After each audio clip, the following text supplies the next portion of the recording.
नमस्कार, मैं नवीन Tripathi news diary channel में आप सबका स्वागत करता हूं। सोनभद्र के दुद्धी विधानसभा से भाजपा विधायक रामदुलार सिंह गौड़ को एक नाबालिग का रेप करने के दोष में जेल भेज दिया गया है। विशेष एमपी एमएलए कोर्ट आज 15 दिसंबर को सजा सुनाएगी। फैसले के बाद पीड़िता के वकील का बयान आया। उन्होंने बताया कि रेप पीड़िता को चुप रहने के लिए रुपयों का लालच दिया गया, बार बार धमकियां दी गई। घटना नवंबर 2014 की है। 4 तारीख की शाम 7 बजे पीड़िता रोती हुई घर आई। घर वालों को बताया कि रामदुलार गौड़ ने उसका रेप किया है। तब वो विधायक नहीं था, लेकिन उसकी पत्नी म्योरपुर थाना क्षेत्र के एक गांव की प्रधान थी। सो प्रधान पति था, गांव में चलती थी। पीड़िता के परिजनों ने थाने में गौड़ के खिलाफ तहरीर दी। गौड़ पर आईपीसी की धारा 376 बलात्कार व 506 आपराधिक धमकी और पास्को अधिनियम की संबंधित धाराओं के तहत मामला दर्ज किया गया। परिवार के मुताबिक उनके लिए केस लड़ना बहुत मुश्किल था, क्योंकि गौड़ गांव में प्रभावशाली भी था और केंद्र में भाजपा की सरकार थी। मुकदमे के दौरान रामदुलार का राजनीतिक करियर आगे बढ़ रहा था। वो 2022 में विधायक बन गया। पीड़ित परिवार पर दबाव भी बढ़ गया।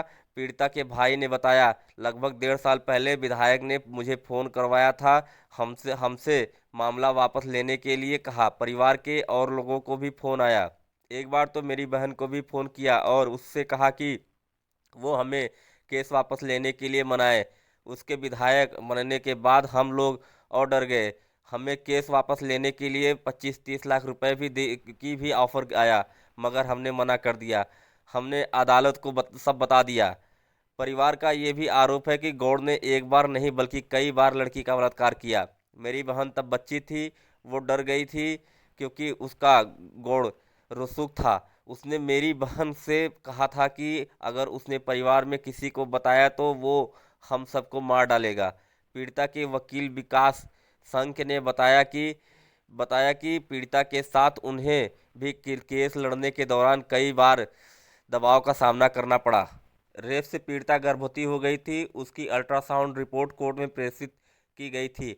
डीएनए जांच के लिए भी कहा गया था, लेकिन कोर्ट ने खारिज कर दिया था। दूसरे पक्ष ने इसे आधार बनाकर बचने की कोशिश की।